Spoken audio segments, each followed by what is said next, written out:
Oui, merci. Et toutes mes excuses. Elisabeth, tu lui as pas dit, Elisabeth, si? J'ai oublié les réponses des questionnaires à Caen. Puisque j'ai quand même demandé aux étudiants de master de répondre. Mais c'était pas nombreux, donc c'est pas très grave. Ça n'aurait pas changé beaucoup les résultats.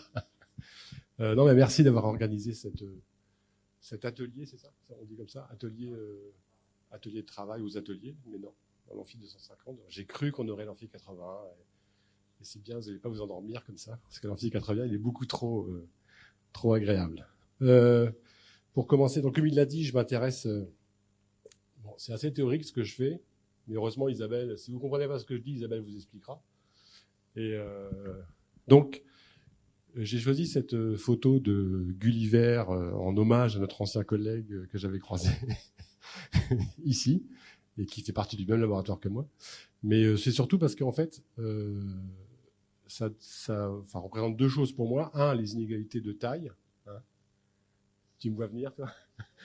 Et deux, le fait que quand on est plusieurs ensemble et qu'on se met d'accord à faire quelque chose, on peut y arriver. Ils ont réussi à ligoter Gulliver, et c'est exactement ce que je fais. J'ai fait la théorie des jeux coopératifs, où on se met ensemble, que j'ai appliqué à une théorie d'inégalité, qu'on a trouvé des trucs rigolos qu'on a appliqués, donc vous verrez ça tout à l'heure. Et puis en faisant une application, on s'est rendu compte qu'on avait dit des bêtises avant, et donc on est revenu dessus, et ça nous a permis de refaire de la théorie d'inégalité qui nous est là en ce moment. En fait, je suis reparti dans la théorie des jeux coopératifs pure et dure, donc je finirai là-dessus.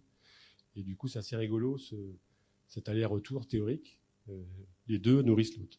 Et donc, c'est pour ça que j'ai investi hier dans un truc qui fait du rouge, parce que bon, ceux qui connaissent bien, ici, en fait, on la voit pas très bien, mais c'est l'ancêtre de Madame Tabuteau. Il est méchant, hein, mais bon. Bon, c'était une private joke, mais c'est juste qu'elle fait moins d'1m50. Non, pardon. Moins d'1m60. Mais bon. Donc oui, pour ceux qui veulent, je peux envoyer ou donner ou imprimer même les articles en question. Donc je vais vous parler de 3 premiers articles, 2 qui ont été écrits avec Alain Tradois quand je travaillais avec lui à Cergy-Pontoise. Où là, on fait vraiment l'application bête, en gros, entre guillemets, de Chapelet à des compositions d'inégalité. Avec Isabelle, on a fait un petit article où on dit pas exactement que avant c'était pas bien, mais on a changé un peu. On a une troisième type de décomposition, ce qu'on appelle par attribut, qui en fait généralise les deux autres. Et c'est là qu'on s'est rendu compte que ce qu'on avait fait, pas ce qu'on avait fait, ce que les gens avaient fait en plus. Je me défausse. Ce que les gens avaient fait en utilisant notre méthode avec Tradois, c'était faux. Mais je vous rassure, hein, tout a été publié. C'est ça qui est bien.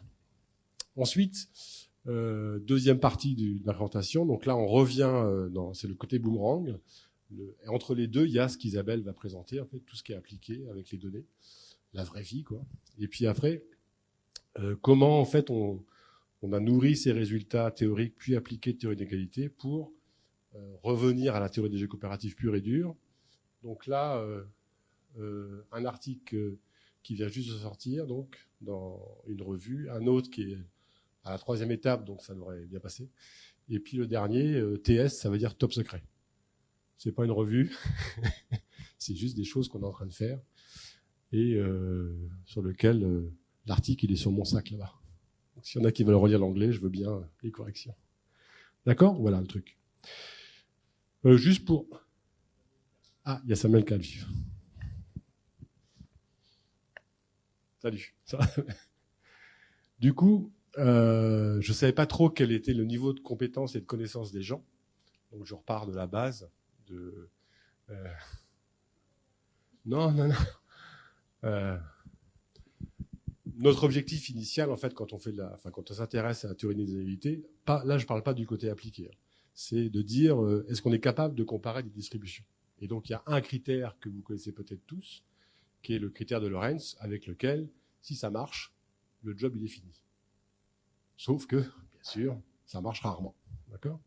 Et donc, ce critère-là, il nous dit la chose suivante.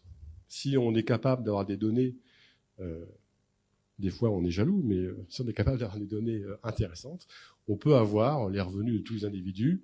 Et donc, si on est en continu, ce qui est assez rare du point de vue appliqué, du point de vue théorique, on va penser qu'on est en continu, on est capable de créer la courbe bleue, c'est-à-dire je fais en abscisse, hein, je dis, j'ajoute les gens, et donc je fais des proportions, une fonction de proportions cumulées, et en ordonnée, je vais avoir ma variable qui m'intéresse. Donc là, c'est les revenus. Donc c'est en gros, on va dire, la richesse, comment est-ce qu'elle est répartie entre les gens. Et donc ma courbe bleue, c'est ma courbe de Lorenz. Ma courbe verte, c'est la courbe qui me dit que tous les individus vont être exactement le même revenu, et donc j'ai une ligne d'égalité parfaite. Et ma courbe rouge, c'est dictature totale, en tout cas du côté pécunier, puisque là, il n'y a qu'un seul individu qui a toute la richesse, d'accord, et donc c'est l'inégalité maximale, en fait. Je vous passe le fait que mon rectangle aurait dû être carré, et que ça fait 1, d'accord. Ok. Mais bon, avec un peu d'imagination, on voit que c'est un carré. Et l'indice de Gini, sans rentrer dans les détails techniques, c'est la double somme des écarts en valeur absolue, etc. C'est, du point de vue géométrique, le rapport entre la surface A, c'est-à-dire l'espace qu'il y a entre la ligne d'égalité parfaite et la courbe de Lorenz, d'accord, divisé par tout le triangle, rouge et vert, c'est-à-dire bleu pour les daltoniens. C'est ça? Rouge.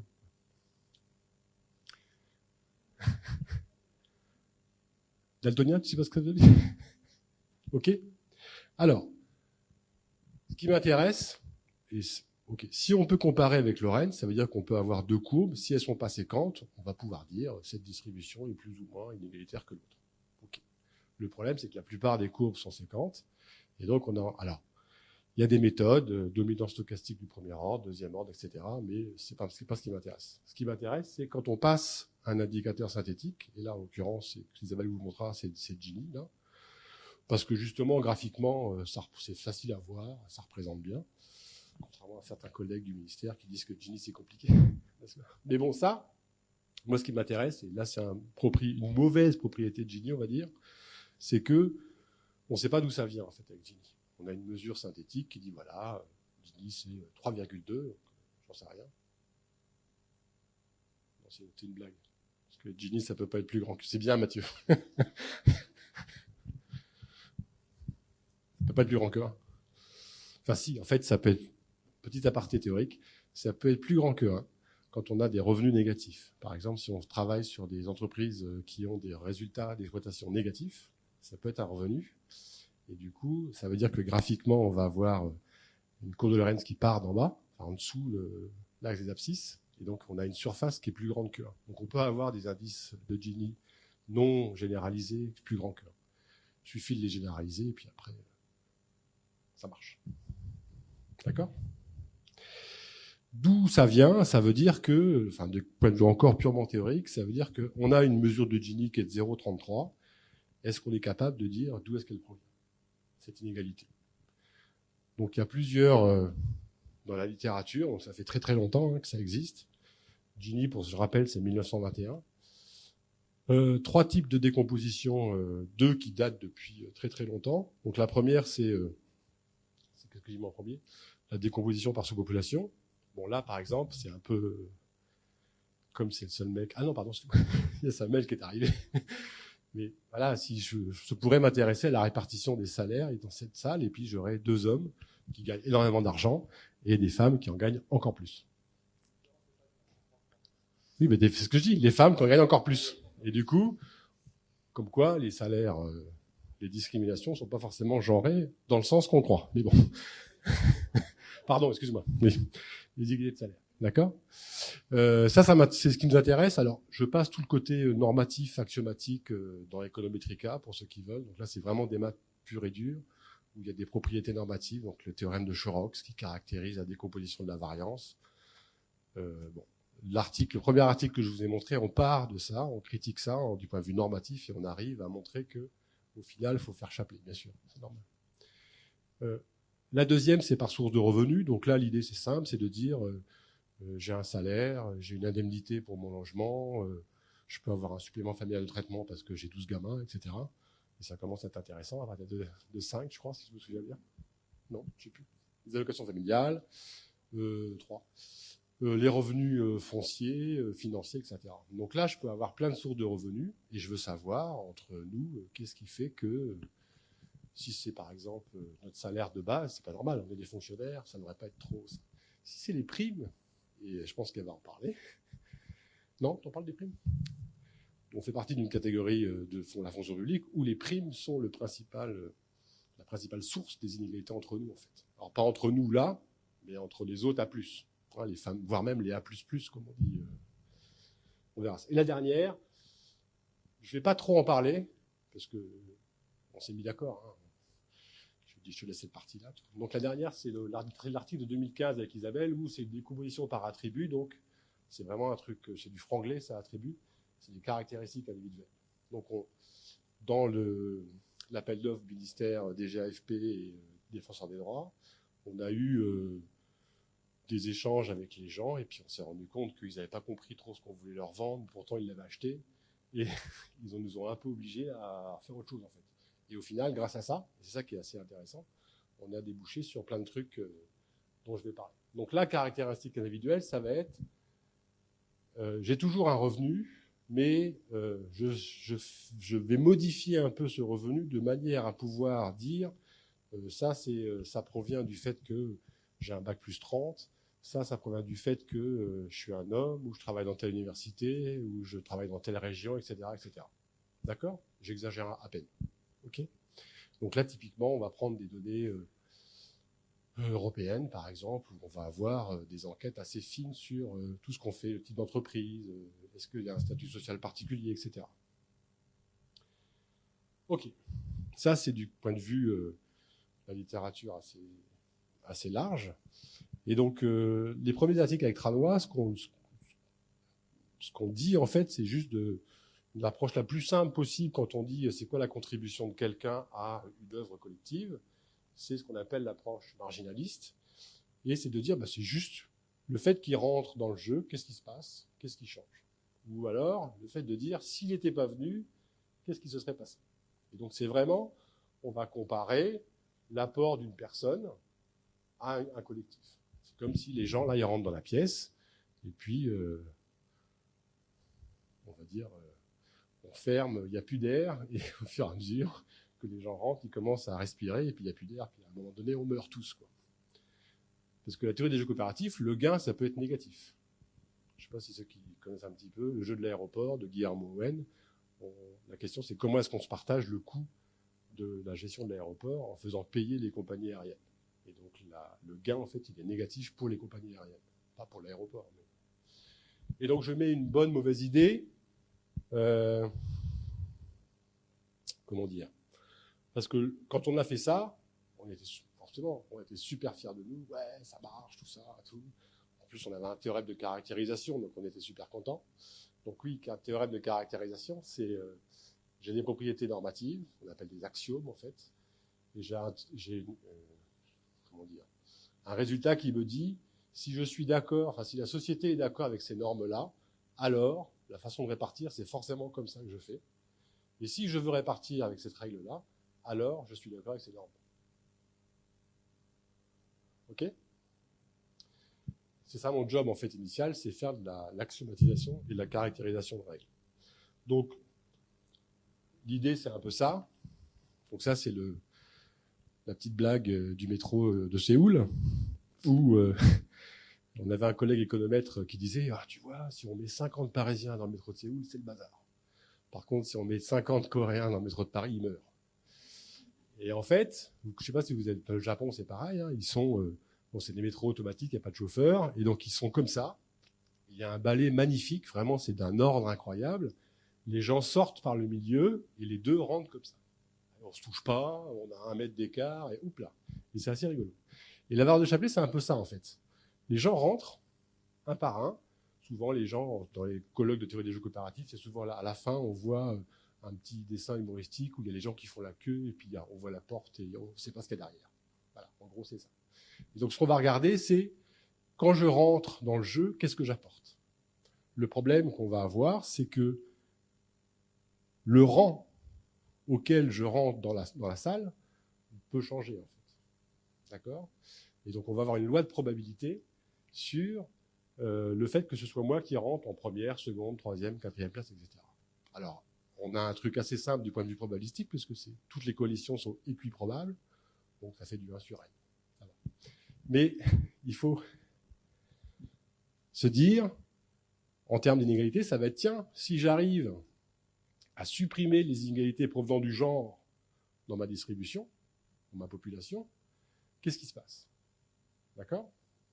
La première réponse qu'on a avec Tranois, c'est de dire, bon, c'est pas compliqué, on calcule la valeur de Chapelet du jeu d'inégalité qu'on va avoir, et du coup, j'ai la contribution du genre, et donc si le genre, il n'y a plus d'inégalité, bah pof, ça réduit d'inégalité de temps. Ce qui n'est pas vrai. C'est pour ça, c'est la bonne mauvaise idée. D'accord? Donc, je ne vais pas assez vite avec mes doigts parce que j'ai déjà dit ça. Donc là, l'approche marginaliste, c'est tout simple. Elle va attribuer à chaque facteur, à chaque attribut, sa contribution marginale pure. Quand j'arrive, qu'est-ce qui change? Et le gâteau, s'il a augmenté, ben, je prends la part du gâteau supplémentaire. C'est juste ça. Ça, c'est l'approche marginaliste à ne pas confondre avec Chapelet. Et donc la contribution marginale d'un facteur étant définie comme la différence entre l'inégalité globale initiale et l'inégalité globale lorsque l'inégalité provenant de ce facteur n'existe plus, c'est ça ma définition. Et dans la fin de la définition, il faut comprendre ça. Il y a deux manières pour supprimer l'inégalité.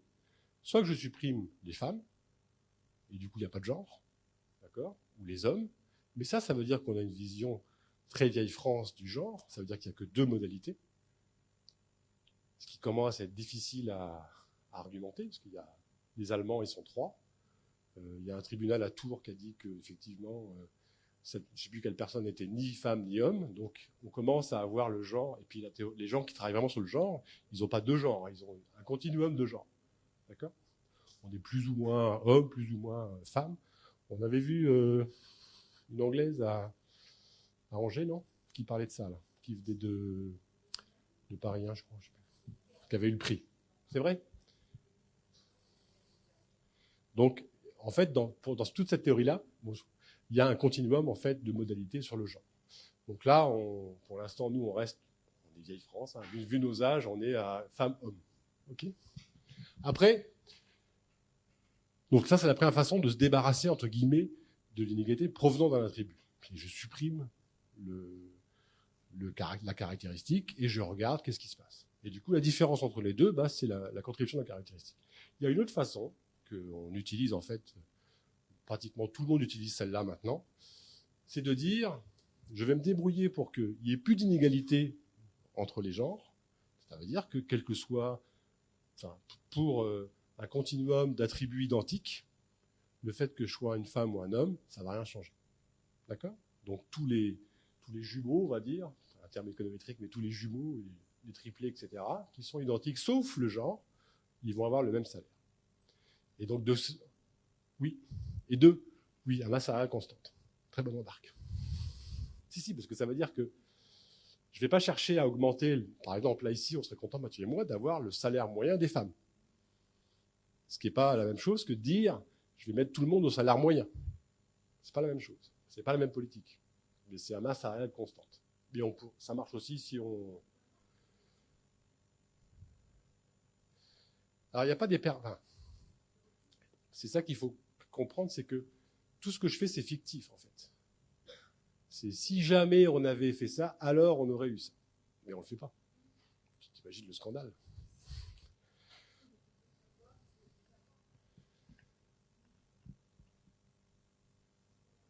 Oui, tu veux dire par rapport au salaire total?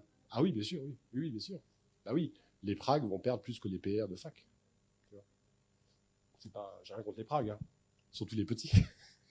Mais bon, d'accord? Donc là, les deux jeux. Ça veut dire qu'on a deux types de jeux d'inégalité. Il y en a un qui est quand même pas sympa du point de vue normatif. Le problème de cette décomposition, c'est marginaliste, attention, c'est que si on fait comme ça pour tous les attributs, on va avoir quelque chose qui n'est pas cohérent. C'est-à-dire que si je fais la somme de toutes les contributions avec cette approche marginaliste pure, je n'arrive pas à expliquer toute l'égalité. Soit que j'ai une somme qui est supérieure, et dans ce cas-là, en voulant expliquer une égalité, j'en crée encore. C'est le magicien qui dit, tiens, hop, on veut plus. Soit que la somme, c'est plus faible qu'une égalité, et donc je ne suis pas capable de tout expliquer. Donc il y a quelque chose qui se passe qui fait que Ça marche pas. Et donc, j'étais jeune, tout ça, tout. Donc, j'ai eu une réponse très théorique à la chose. C'est-à-dire, il y en a un problème de cohérence, d'efficience. Pas compliqué. On va imposer à notre règle de décomposition la cohérence, c'est-à-dire que la somme des contributions va nous donner une égalité totale, et du coup, ça marche. Et ça, après, quand on fait la théorie des jeux coopératifs, on sait tout de suite ce qu'on a en tête quand on dit « j'ajoute la cohérence à la marginalité ». On tombe forcément sur Chapelet.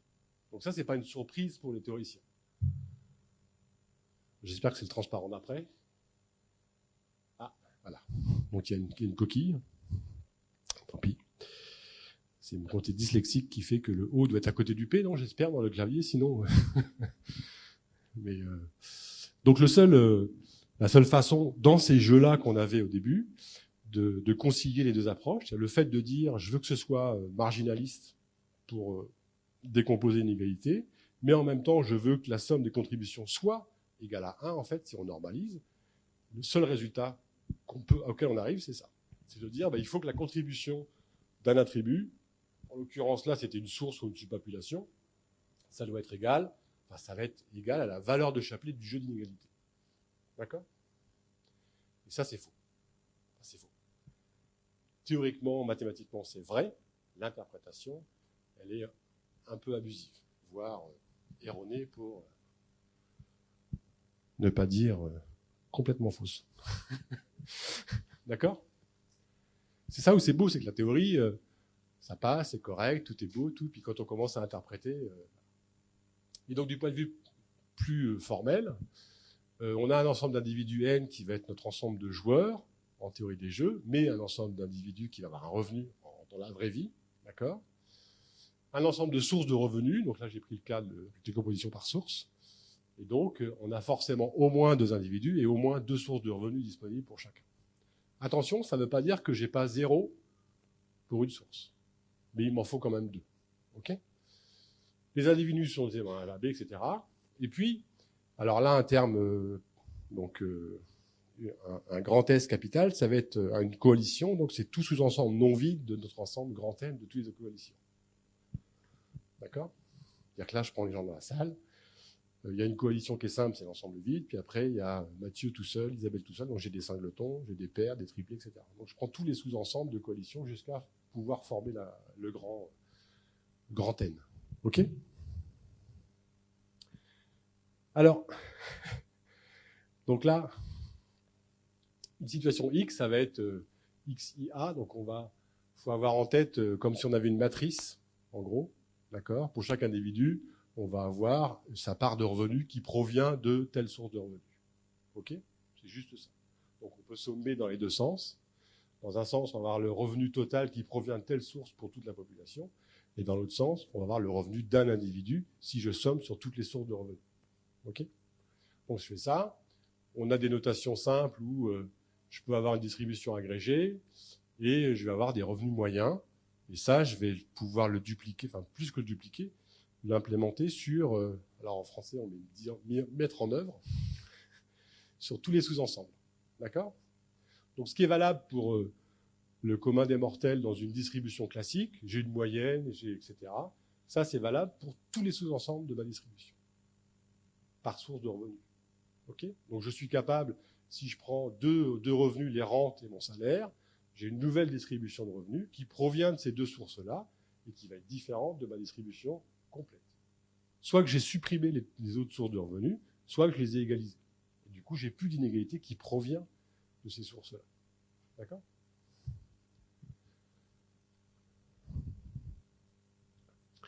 Donc, c'est ce que je viens de dire, sauf que bon là, je m'épanche un peu. Mon premier jeu d'inégalité, enfin mes jeux d'inégalité, ça va être ça.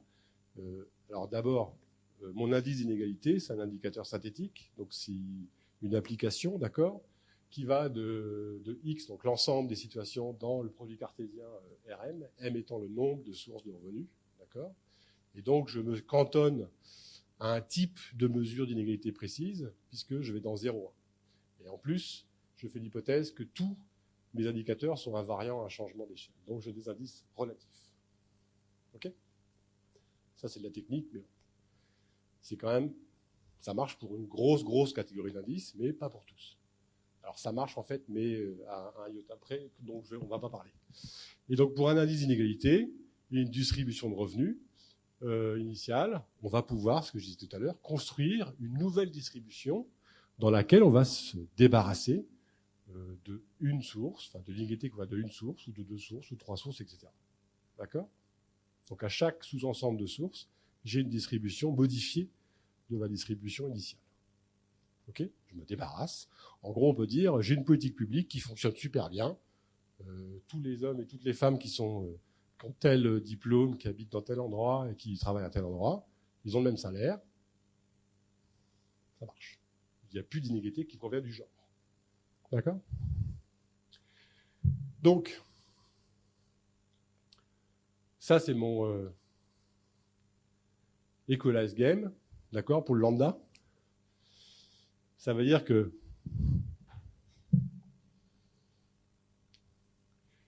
ici, là, j'ai un sous-ensemble S que ça va être, je sais pas, je vais prendre 3 sources de revenus. Je fais la somme sur ces 3 sources de revenus de ce que l'individu 1 va avoir, et le reste des autres sources, je les répartis de manière égalitaire, donc on a tous le même montant qui provient de ces sources-là. Ok? Donc si S est égal à N, ça fait 0. C'est ma distribution initiale. D'accord? L'autre jeu d'inégalité, je mets 0 ici, et du coup, c'est ce qu'on appelle un zéro inequality game, alors que là, avec un lambda strictement, enfin, qui est égal à la moyenne des autres sources, c'est un equalize. Et on travaille avec des equalize games, en fait. C'est-à-dire qu'on ne supprime pas la source de revenus, on supprime l'inégalité provenant de cette source-là. OK? En fait, je suis en avance, toujours, sur ce que je dis, puisque c'est ce que je viens de dire. Donc, quand lambda égale 0, c'est un zéro income game, et quand lambda est le revenu moyen des sources complémentaires à S par rapport à l'ensemble N, je vais avoir un equalize game.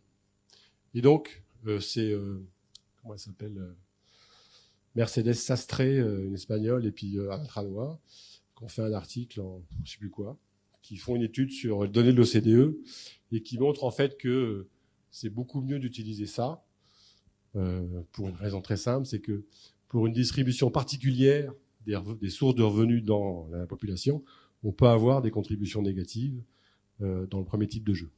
Voilà. Donc, on a un problème théorique qu'on ne sait pas résoudre, on s'en débarrasse en disant vaut mieux prendre l'autre. C'est assez classique. D'accord? Et donc donc le théorème mathématiquement marche pour les deux types de jeux, mais là, ce qu'on dit en fait, c'est que si on a un jeu d'inégalité, la contribution là, j'ai un problème, il devait être tard. Il y a encore un peu d'anglais dans mon truc. D'accord, de Chapelet.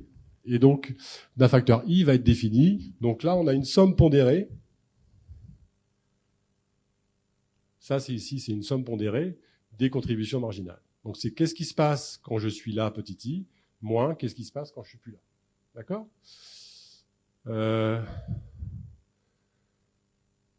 Rapidement, les pondérations, c'est la probabilité d'occurrence de chaque coalition. Voilà. Hop, c'est dit. Si vous avez des questions, on peut en parler après. C'est-à-dire, si vous imaginez encore les gens qui rentrent dans la salle, là, et je prends au hasard 3 personnes qui viennent de rentrer, la probabilité d'occurrence, c'est le système de pondération qu'il y a dans la barre de Chapelet. OK ? On a, comme je vous dis tout à l'heure, un théorème de caractérisation qui va nous dire en fait que pour un jeu d'inégalité et un indicateur de mesure d'inégalité relatif, la seule règle qui satisfait la probabilité de marginalité et d'efficience, c'est la barre de Chapelet. D'accord ? Et vice-versa. Si on veut une règle qui soit efficiente et marginaliste, ça va forcément être la barre de Chapelet. OK ? Ça va jusque-là ? Donc, comme je vous disais tout à l'heure, il y a eu un grand nombre d'études appliquées, méthodologiques aussi, en particulier mixant l'approche économétrique de décomposition d'inégalité et Chapelet, qui utilisent ça pour justement avoir eu des idées sur la provenance des inégalités dans tel ou tel pays, etc. Après, donc Kevin Fourré, qui est qui est toujours notre doctorant d'ailleurs, puisqu'il n'a pas encore soutenu sa thèse, mais ça ne devrait pas tarder. Il montre en fait que la règle de Shapley, enfin la règle de décomposition à la Shapley, ne mesure pas véritablement l'impact réel d'une politique publique. C'est-à-dire que, en faisant des études, on s'est rendu compte que si on faisait l'hypothèse qu'une politique publique était efficace, c'est-à-dire qu'elle supprimait l'inégalité provenant d'une source, là dans l'occurrence c'était un attribut, mais bon, eh bien en fait l'inégalité totale, d'accord, qu'on pouvait mesurer avec le même indicateur, ne diminuait pas du montant de la contribution de l'attribut calculé avec Shapley. Donc ça veut dire qu'avant, on disait des bêtises, mais on ne savait pas. Maintenant, on le sait. Et donc on s'est dit, en fait, ça va être par exemple deux personnes qui ont le même niveau d'éducation, on se débarrasse des inégalités, ça veut dire qu'elles vont gagner le même salaire si elles ont tous les autres attributs identiques. Et bien la politique publique est efficace, mais mon inégalité ne va pas baisser du montant de la contribution calculée avec Shapley. Donc il se passe quelque chose d'un peu plus compliqué.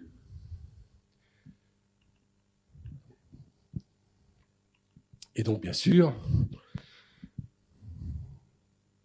oui, la vérité est ailleurs, comme disait l'agent Scully, mais sérieusement, on s'est quand même pris la tête pendant un certain bout de temps pour trouver le truc.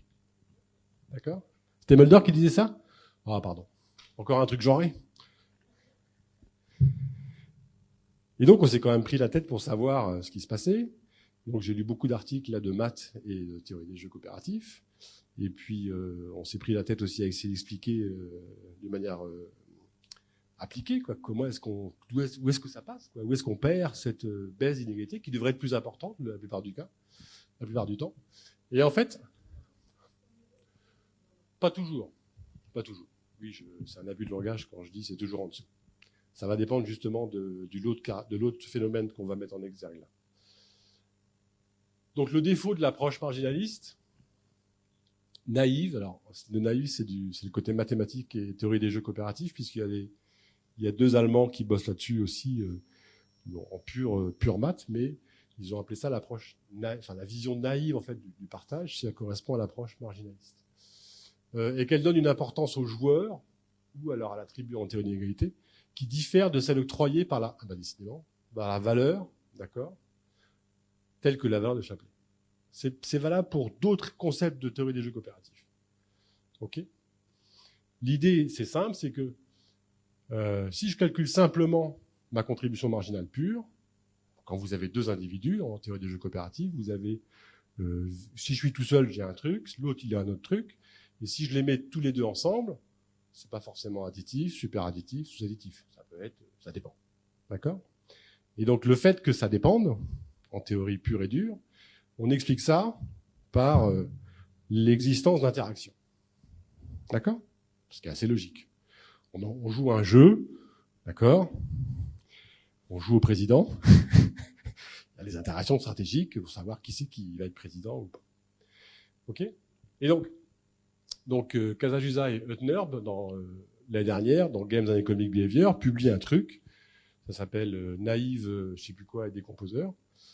Ils disent, en fait, le fait qu'un joueur n'obtient pas vraiment, que la valeur de la solution d'un jeu coopératif donne à un joueur plus ou moins ou différente de sa fonction caractéristique, c'est parce que on a besoin des autres joueurs. Et ils cherchent pas plus loin à savoir ce qui se passe. Donc là, ils font des maths. C'est un très bel article, mais nous, on est parti du principe, donc on est reparti à la base, c'est-à-dire Owen 72. Notre explication à nous, c'est qu'il y a simplement des interactions entre les joueurs, des interactions entre les attributs, les sources d'inégalité, etc. Ok ? Et donc, oui, c'est une présentation très coréenne. Le truc d'interaction, il est simple. Donc je ne veux pas vous mettre en garde si vos enfants jouent à League of Legends, mais c'est quand même un truc très addictif. Et donc les gamins là qui ont 20, 21 ans, c'est les champions du monde coréens de ce jeu. Et donc l'idée c'est de savoir, alors je vous rassure, ils gagnent des millions de dollars tous les ans. Et l'idée c'est de savoir en gros comment ils vont se répartir le pactole. D'accord ? Comment ça se passe ? On a du mal à le croire, mais Donc ils remplissent les stades, okay. Les gens payent. Pourquoi? Pour regarder un grand écran où il y a 2 équipes de 5 gamins qui s'affrontent à jouer un jeu en ligne. D'accord? Et ils gagnent énormément d'argent. Enfin, le vainqueur, le champion du monde gagne. Et donc forcément, il y a du stress, tout ça. Ils ont des coachs. Hein. En Corée, il y a des écoles où les gamins, qu'est-ce que tu veux faire plus tard? Gamer. Donc ils vont à l'école pour apprendre à jouer. D'accord? Mais bon. Et donc l'idée, c'est que si là, tout se passe bien, ils sont contents, ils sont champions du monde, donc ils gagnent 2-3 milliards de dollars par tournoi. Et puis si ça se passe pas bien, ok, ils perdent, ils sont déprimés. Ah ouais, un taux de suicide énorme en Corée, mais c'est pas à cause de ça, c'est à cause de leur vie assez bizarre. Si, t'inquiète pas. C'est juste pour illustrer mon propos, c'était de dire, on est une team, et le résultat qu'on va avoir, on va l'avoir en commun, et il va falloir se le partager. C'est ça, en fait. La théorie des jeux coopératifs, c'est vraiment ça le point. Et donc là, là, je suis revenu, vous avez noté, hein, j'ai arrêté l'inégalité, je suis revenu à la théorie des jeux coopératifs. Mon problème, c'est, j'ai 3 notions. La contribution dont on a déjà parlé, qui était a priori la solution, puis en fait non. Les interactions qu'il peut y avoir entre les individus et les attributs, et puis l'importance. D'accord ?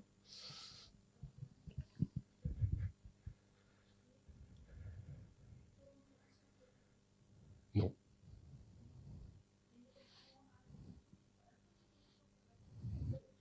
Et justement, c'est tout l'intérêt, c'est de savoir qu'est-ce qu'elle prend aux autres et combien. Mais vice-versa. Tu peux prendre aussi... Donc la question, c'est une très bonne remarque, la question, c'est que là, il faut faire distinguer l'interaction entre 2 individus, tout seul, et l'interaction, ce qu'on va voir, entre 2 individus en présence des autres. Et là, ça devient compliqué. D'accord ? Mais c'est pas infaisable. Donc, là, c'est un petit... pour ceux qui se... Il y a des mathématiciens dans la salle ou des... Non ? S'il y en a qui sont intéressés, donc ça s'appelle les mesures non additives en mathématiques, donc les mesures floues ou les capacités. Et dans cette théorie des mesures non additives, la théorie des jeux n'est qu'une application à ça. D'accord ? Donc, en fait, quand on regarde les résultats qu'on a sur les mesures non additives, on va pouvoir les appliquer à la théorie des jeux coopératifs. Et en plus, on s'est rendu compte qu'on allait pouvoir les appliquer, enfin j'espère, sur la théorie d'inégalité. OK ? Et donc, cette notion d'interaction, Guillermo Owen, 72, après ça a été redécouvert de manière indépendante et différente d'ailleurs par 2 Japonais. Et puis, on a 2 Français qui sont très forts là-dedans. Michel Grabisch, qui est... il est quoi, lui ? Il est mathématicien ou informaticien ou mathématicien ? Et Ivan Koyadinovic, qui lui était mathématicien, et il a changé, maintenant il est statisticien. D'accord. Mais on ne comprend pas ce qu'il écrit maintenant. Et donc on a un jeu, donc là on est dans la théorie des jeux coopératifs complète, on a un jeu sur n individus, d'accord. V, c'est la fonction caractéristique, c'est de 2 puissance n, donc là c'est tous les sous-ensembles de joueurs, ça va dans R. S'il n'y a personne, on gagne 0. Et puis s'il y a une coalition S, quelle qu'elle soit, je vais gagner V de S. Okay, ça ressemble à nos descriptions de revenus qu'on a vues tout à l'heure. D'accord ? Ce qui est... là, je passe beaucoup de littérature, mais j'y vais direct. Il reste combien de temps, Mathieu ? Oh, c'est bon. Merci. Ça va ? Ah oui, il faut que je me dépêche. Enfin, je crois. Ouais, ça va aller. Donc là, c'est ce que tu dis, Dominique. Je passe la notion d'interaction entre 2 joueurs, puis entre 3 joueurs, etc. Je passe de... Ce qui m'intéresse, c'est comment je vais interagir avec Catherine, mais en présence des gens qui y a à côté. Alors, les gens qui y a à côté, ça peut être personne. Et donc, du coup, on n'est que à 2, et donc là, on retourne chez Owen. Et puis, ça peut être Isabelle, puis toi, etc. D'accord ? Donc, ce qui m'intéresse, ça va être de voir comment notre interaction bouge, varie, au fur et à mesure que on a quelqu'un qui nous regarde, ou je sais pas, qui nous écoute, tu vois, je sais rien, qui nous filme, tout, je sais rien. On est filmé, oui. D'accord ? Donc ça, c'est comment je définis simplement. Je dis, j'ai toujours ma fonction V. Mais là, je dis en fait, bah, c'est ce qu'on a ensemble, d'accord, quand on est avec les autres. Là encore, j'insiste, les autres, ça peut être personne. Moins ce que moi, par exemple, j'ai tout seul avec les autres, et puis ce que toi, Dominique, tu as avec les autres. Plus ce que les autres ont sans nous. D'accord ? Ça, c'est mon interaction de base, ma définition mathématique, très théorie des jeux COP, mais voilà, je définis l'interaction entre deux individus en présence des autres, potentiellement vides, mais en présence des autres. Ok ? Et ça va être quelque chose d'important. Et en fait, ce à quoi on arrive, c'est que j'ai un checker, il va falloir que je secoue fort la contribution et l'interaction pour avoir l'importance d'un individu. D'accord ? Et donc effectivement, quand on se met ensemble, si on arrive à avoir plus que tous les deux séparément, on a une interaction positive. Par contre, si on a moins, on a une interaction négative. Ça, c'est quand on est deux. Mais si on est deux et puis qu'il y a des autres gens, là, ça se complique. Enfin, l'interprétation est plus compliquée, en fait. D'accord ? Donc ça, c'est l'objectif théorique, on va dire. Et donc là, je reviens sur... Je garde toujours, et ça n'a pas changé, je garde toujours mon approche marginaliste pure et dure du début. C'est-à-dire que on me demandait de quelle école j'étais, je dirais je suis marginaliste. Ça veut dire que ce qui m'importe, c'est ce que fait tout le monde, moins ce qu'ils font sans moi. Et ça, c'est ce que je dois, enfin, c'est ce que le groupe me doit. Mais d'une manière naïve, diraient les Allemands, nous on dit marginaliste pur. Ok ? Souvenez-vous, le problème, c'est si on fait comme ça pour tout le monde, ça fait pas 1, ça peut faire 2, ça peut faire moins, etc. Ok ? Mais je vais plus. L'erreur qu'on avait faite avec Tramway, c'est de vouloir forcer la chose en disant ok, c'est pas cohérent, c'est pas grave. On va imposer la cohérence et du coup mathématiquement on tombe forcément sur Chapelet. Là, le truc un peu plus sioux, c'est qu'on force plus la règle à être cohérente, mais on va encore tomber sur Chapelet. Parce que je vous rappelle, c'est le chemin vers la vérité. D'accord ? Et donc, ah oui, alors là, presque la fin. Vous avez mon petit entonnoir là, checker là, ben, il est mon shaker, la façon dont je le bouge et le temps que je le bouge, ça va être là. C'est ça. D'accord ? Qui n'est pas défini pour l'instant. Mais dans une formulation générale, je vais définir l'importance d'un individu ou d'un attribut comme étant la différence entre sa contribution marginale pure, d'accord, et alors ça marche ou pas ? Oui. J'ai déjà cassé mon jouet. Et donc la somme des interactions de cet individu I avec tous les autres individus J en présence des autres individus T. Ok ? Reste bien sûr, là on ne sait pas ce qu'il y a pour l'instant. Mais c'est notre postulat de dire, et on verra que ça devient un axiome en fait, c'est ce qu'on appelle un indicateur qui vérifie ça, il vérifie la propriété de décomposition additive des interactions. D'accord ? Et donc une fois qu'on a ça en tête, le problème qu'on a, c'est trouver f de nt en fait. Okay ? Donc le premier résultat caractérisable, enfin le premier théorème qu'on a, ça c'est dans l'article de SCW en 2019. Il nous dit en fait, bah, si fn de t, c'est la fonction qui est là-haut, là, et ben, je suis sûr que Virginie a reconnu le système de pondération de Chapelet. Et donc là, on a ça. Si on a cette fonction de probabilité sur n et t, on va avoir l'importance d'un individu va être la var de Chapelet. Et donc là, on peut explicitement écrire la décomposition additive de la var de Chapelet comme étant la différence entre la contribution marginale pure et les interactions que l'individu a avec tous les autres. D'accord ? Pour l'interaction pouvait être négative, positive. Enfin, les sommes des interactions pouvaient être négatives, positives. Donc si elles sont positives, bah, ça veut dire que ce que j'obtiens avec Chapelet, c'est plus important que ma contribution marginale, c'est-à-dire que les autres m'ont apporté beaucoup. Si par contre elle est négative, ça va être l'inverse. Non, c'est l'inverse, que je dis quoi ? Si les interactions sont négatives, ça m'apporte beaucoup, puisque en fait, ma contribution Chapelet va être plus importante. D'accord ? Par contre, si c'est positif, c'est l'inverse. OK ?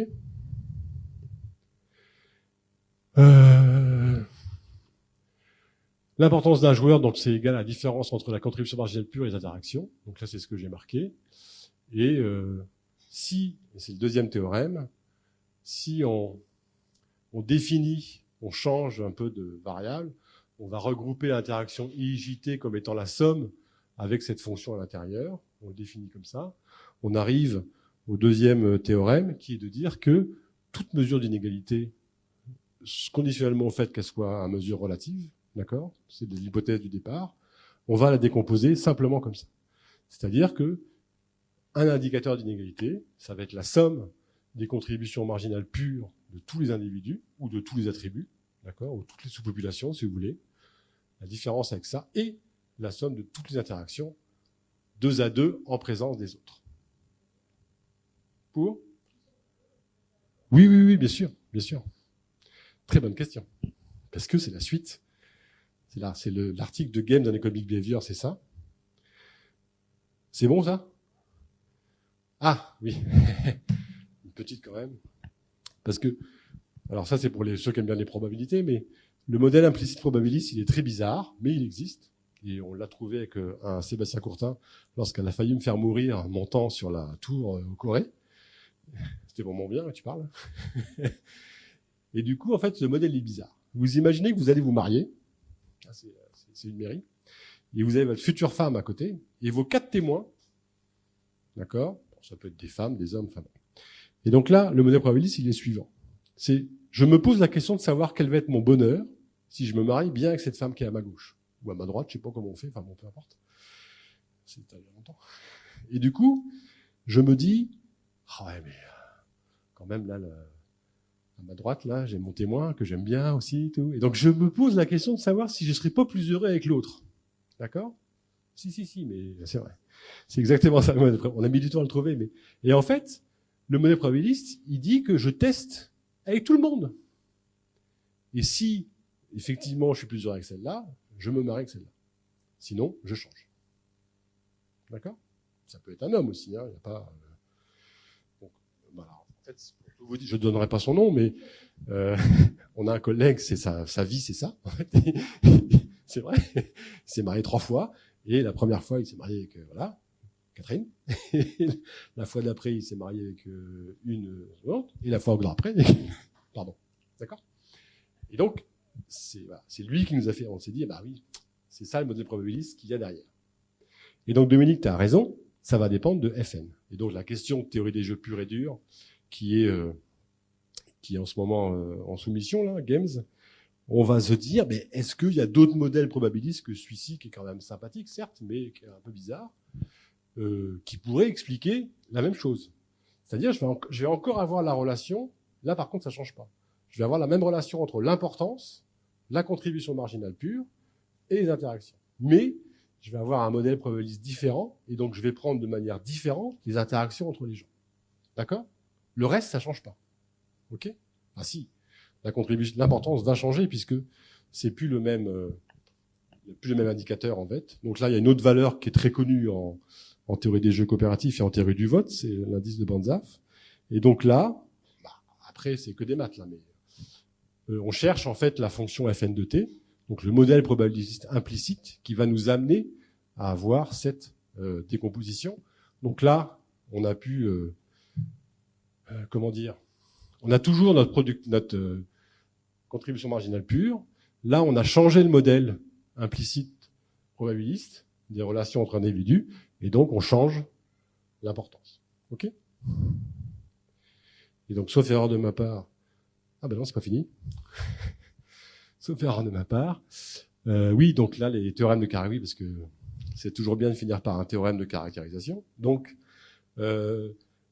l'idée qu'on a eue au départ sur l'expliquer la différence par les interactions, on en a fait forcément une propriété, donc une propriété de décomposition additive d'interaction, et on va dire, et ça change rien par rapport à ce qu'on a vu, mais qu'une règle de décomposition vérifie cette propriété-là, si et seulement si, on peut l'expliquer comme ça.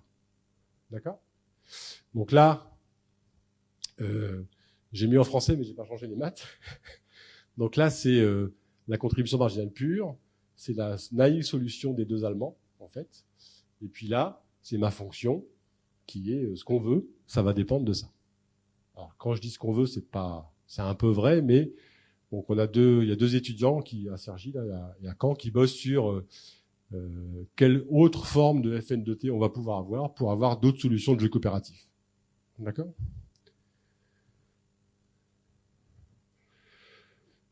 Deux autres propriétés pour arriver au théorème de caractérisation. La cohérence à la Shapley, donc c'est ce qu'on a vu tout à l'heure. Je veux absolument que les contributions de chaque individu ou chaque attribut, ça fasse le montant d'inégalité que je veux expliquer, ou le montant de la grande coalition en théorie des jeux coopératifs. Et l'autre, ça va être au sens de Banzhaf.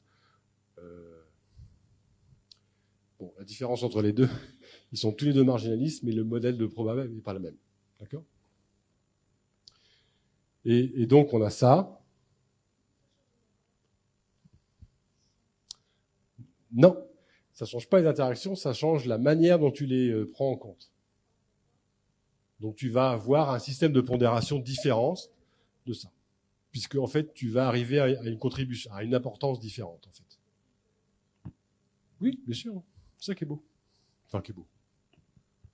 Bon, ça me fait rigoler, mais c'est ça qui est rigolo. D'accord ? Et donc, nos deux théorèmes de caractérisation, c'est la solution de Shapley est la seule solution qui vérifie la propriété de décomposition additive des interactions et la cohérence à la Shapley. Et on a le même théorème, sauf qu'on change de cohérence. On va passer à la cohérence de Banzhaf et pas de Shapley. Donc après, on peut essayer... bon, là, c'est pas trop intéressant par rapport à ce que moi j'ai envie de faire, mais on peut essayer de faire de la théorie de jeu pure, où on va caractériser Divion-Packel, Euler-Packel. Enfin, il y a plein d'indices comme ça de théorie du vote à faire. Mais bon, ça, les matheux s'y sont mis. Sur quoi on travaille, le fameux TS, la top secret, avec Rodolphe et Sébastien. Rodrigue, pardon, et Sébastien. Oh la vache. C'est l'âge. C'est généraliser la chose. C'est-à-dire que plutôt que de se dire, je vais considérer les interactions par paire, en fait, avec les autres, quels que soient les autres, c'est ce que j'ai marqué, ce qu'on appelle les higher order interactions, c'est-à-dire que je ne vais pas considérer les paires, je vais considérer les paires, les triplés, les quadruplés, etc. Et donc, je vais en fait faire bouger de T, je vais réduire T, et puis je vais le faire passer dans mon ensemble. Et donc là, en fait, on complexifie le côté purement technique, mais on a aussi, et c'est ça qui m'intéresse, une interprétation complètement différente des interactions.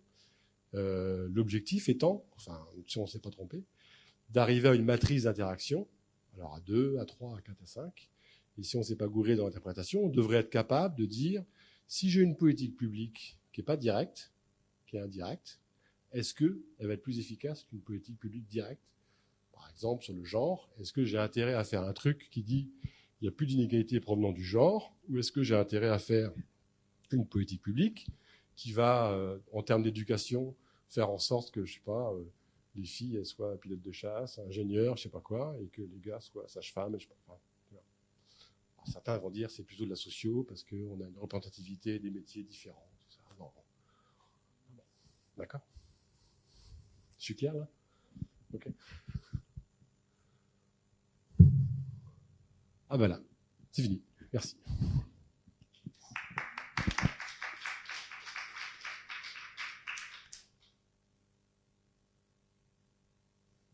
Vous avez des questions à cette présentation?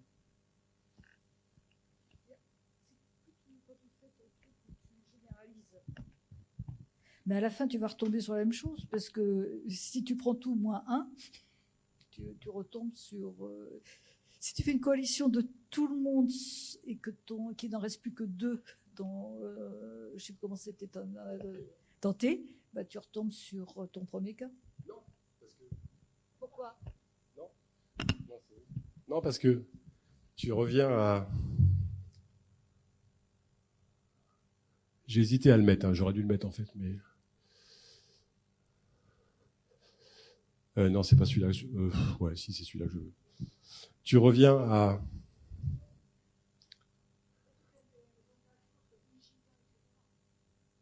Oui, mais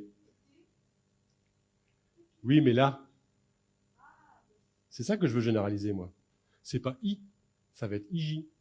Donc tu vas avoir en fait un S là. Enfin, en fait, on connaît le résultat déjà, mais tu vas avoir un ailleurs, donc ça veut dire que tu vas avoir une génération d'interaction de rang S, de rang K.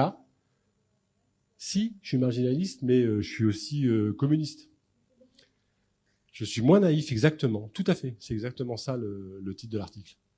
Non, je rigole. Enfin, un petit peu quand même, c'est un peu ça. L'article de SLB, c'est ça, c'est naïve individualisme et décomposeur function, et le suite de game, c'est higher order, enfin, c'est assez rigolo, mais bon. T'as raison dans le sens où ce qui va m'intéresser, c'est ça fait un peu comme si on est en théorie du vote, où tu as des structures de coalition a priori, où tu dis, bah voilà, les gens qui sont de la République En Marche, ils vont tous voter pareil à l'Assemblée.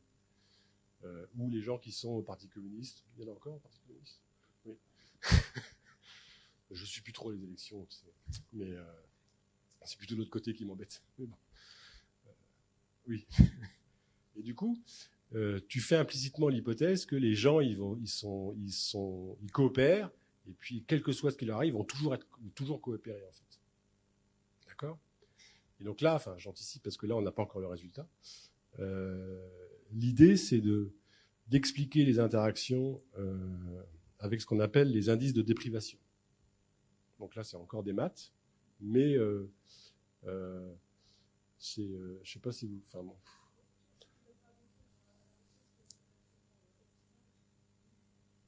C'est pas l'objectif. L'objectif, c'est les informaticiens vont faire ça. L'objectif, c'est de trouver la décomposition optimale, ce qui n'est pas la même chose.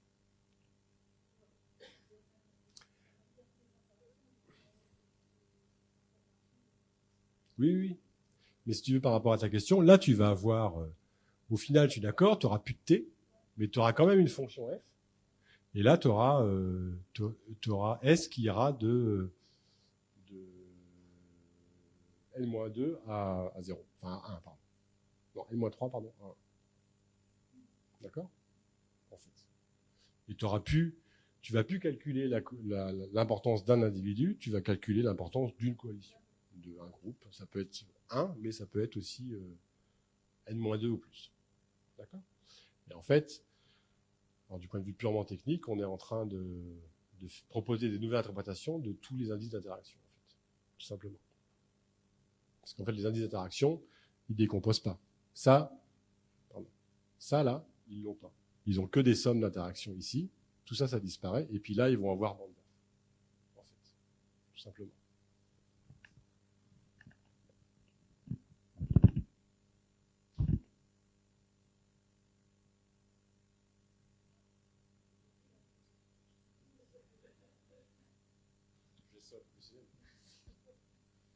Et par rapport à ton introduction, tu disais qu'on s'était trompé. Oui. Est-ce que justement vous avez réussi à démontrer que là vous vous trompez plus? Comme moi, que tant qu'un résultat n'a pas été démontré comme faux, il est vrai. Donc, c'est vraiment. C'est pour ça que je dis c'est le chemin vers la vérité.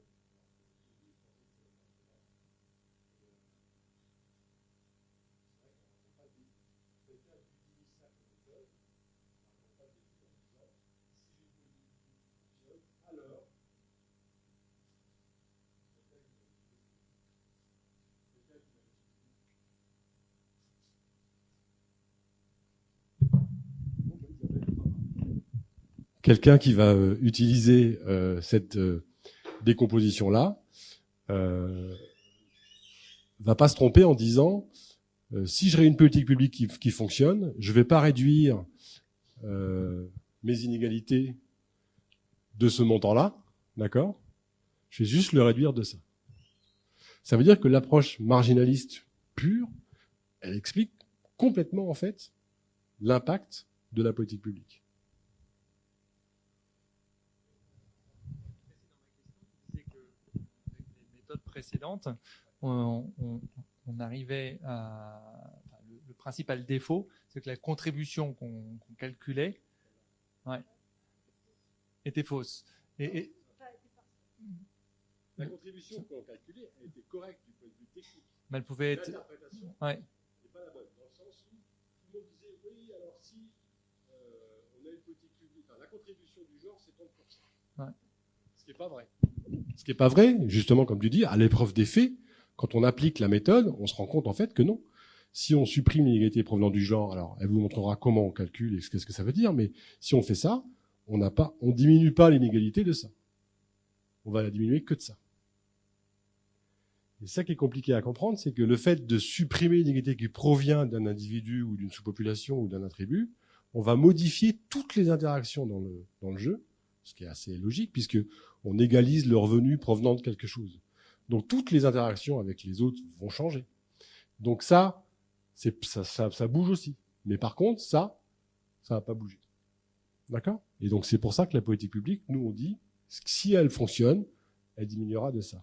Et donc la question c'est perverse, mais si elle fonctionnait pas, est-ce qu'elle pourrait diminuer de moins? Vous avez 2 heures. Tu auras une question purement théorique, et là c'est ce qu'on fait un peu en maths, là, mais l'idée c'est de se dire, mais si elle n'était pas efficace, la politique, est-ce qu'on arriverait à diminuer de plus l'inégalité totale? À cause du jeu d'interaction, en fait.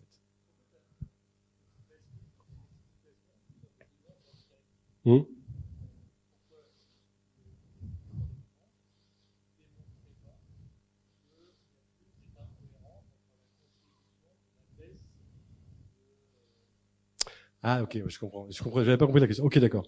Non. En théorie des jeux COP, le résultat qu'on avait avec Tranois, il était correct. C'est juste quand on passe à l'application en théorie d'inégalité, où l'interprétation de la contribution de Chapelet, elle mesure pas. Enfin, si tu veux, c'est toutes les études appliquées qui ont utilisé le premier théorème là, de 2011. Ils disent oui, voilà, on a des revenus, on utilise Chapelet, on calcule, et puis ils disent voilà, la contribution du genre c'est ça, ou des rentes, tout ça. Et ça, c'est faux. Si ils ont comme interprétation que la contribution, c'est ce qui diminuerait l'inégalité totale si on arrivait à avoir une politique qui supprime cette inégalité. Et ça, ce raisonnement-là, il est fou, en fait. Mais il faut du point de vue empirique. Quand tu appliques cette méthode-là, ton interprétation, elle n'est pas bonne. L'interprétation, elle est correcte si tu dis, je supprime une inégalité provenant d'une source de revenus, et ça va diminuer juste de la contribution marginale pure de cette source-là. Pourquoi? Parce qu'il y a des changements des interactions, etc. D'accord? Donc c'est ça qui est bizarre, c'est que, comme dit Dominique, c'est pour ça qu'elle a eu cette réflexion-là, c'est que à un moment donné, quand on va supprimer les inégalités provenant d'une source, puis de 2, puis de 3, à un moment donné, il n'y a plus rien. Et donc, quand on n'a plus qu'une, normalement, la contribution marginale pure, c'est aussi Chapelet. Ah, c'est Zébulon qui... Et donc, du coup, ce qu'il faut comprendre là, c'est que Chapelet ne fonctionne que si tu as 2 trucs, enfin 2 sources, ou 2 sous-populations, ou 2 attributs, et pas un. Donc c'est le tour de passe-passe, là c'est théorique, mais enfin je sais pas si j'étais clair dans ma réponse.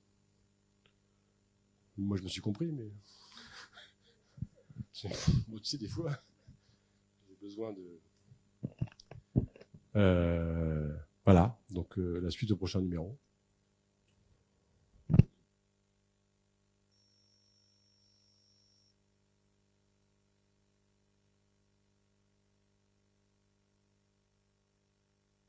Ceux qui veulent les articles, je peux les donner. Je les ai là. Et puis je dois avoir ceux qu'elle va utiliser aussi.